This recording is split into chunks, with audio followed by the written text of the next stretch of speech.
How's it going, guys? It's truly Mystic here, and in today's video I want to talk about two characters in specific, Eida and Daemon.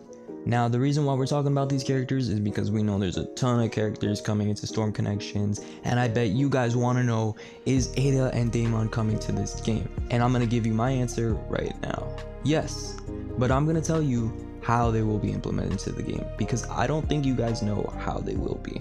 So, Eida, she has the power of the Senrigan, gives her the ability to see clairvoyance, meaning she could see anything that happened from the past to the present since she was born.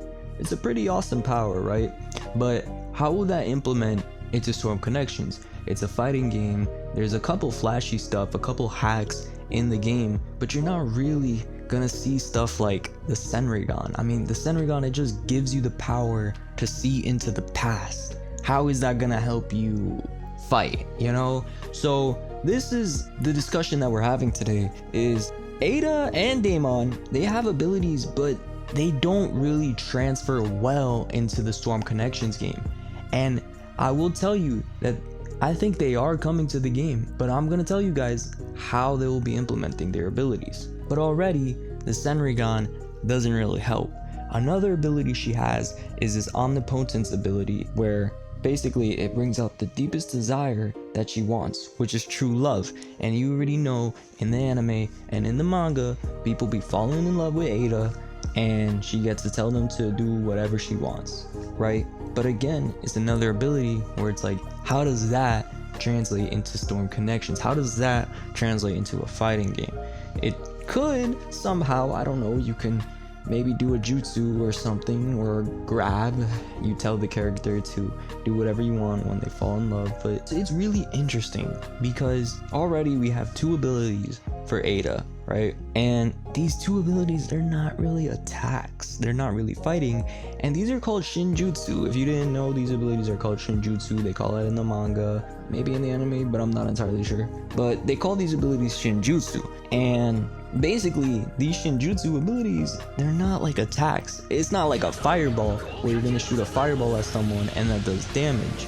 Omnipotence, that can't really do damage unless you tell someone to go jump off a bridge, you know what I mean? And then you get the Senrigan, which, okay, you can see in the past, but how is that really gonna help you win a battle, you know? I mean, you can't really look into Yugito's past and see, wow, okay, she's afraid of heights, let me bring her to a cliff and she'll get really scared and I can do damage.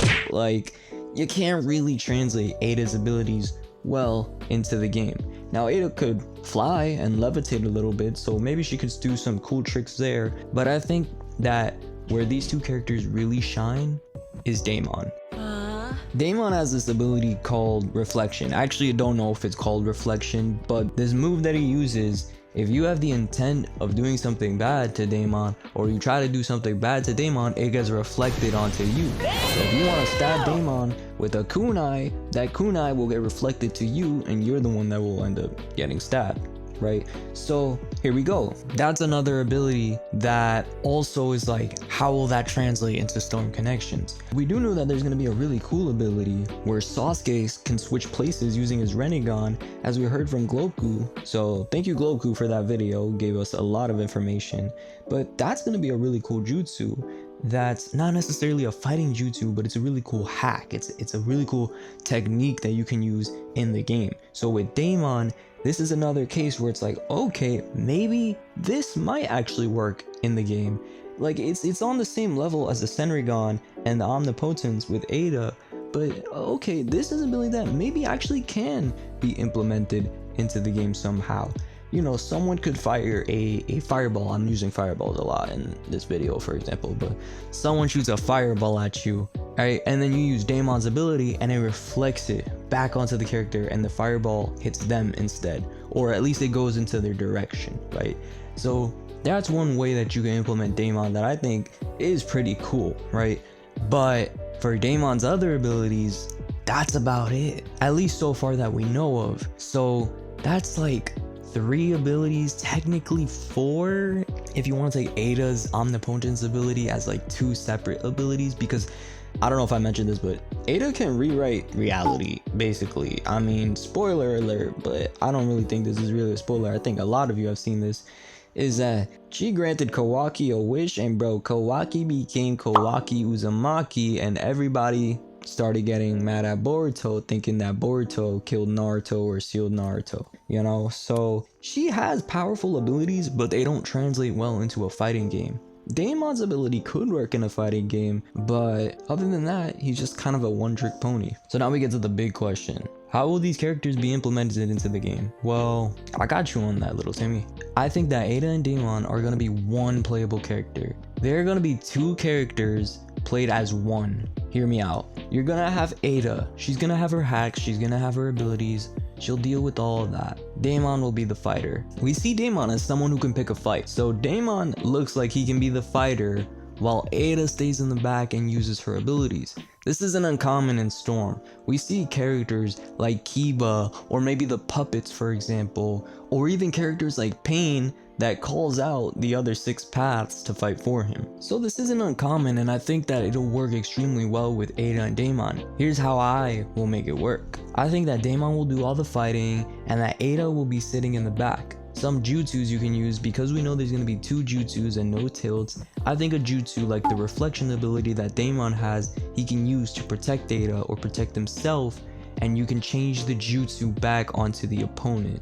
That's pretty cool. Another jutsu that I think can be used is Eida's charm ability. Now her charm ability is pretty cool. I think her charm ability will be used in a way where you can actually stun the opponent and you can go on another combo off of that. I see hard eyes on enemies, right? As soon as you use the charm ability, you can go in for a combo, and I think it's pretty cool. Or it could be some sort of like counter where if maybe you try to attack, you can use the charm ability and it stuns them or staggers them from attacking, right? I don't really think that Eida's Senrigan can play a massive role in the Storm games. I think the Senrigan could be used maybe as an ultimate jutsu. Maybe she just activates it, she sees into the past or something, and she can find something that, I don't know, that you're afraid of, and she'll use it against you. Like if you're afraid of cats, she'll just pull a cat out, and that's the ultimate jutsu. I think that's really funny, but I don't know, I don't see the Senrigan being used like that.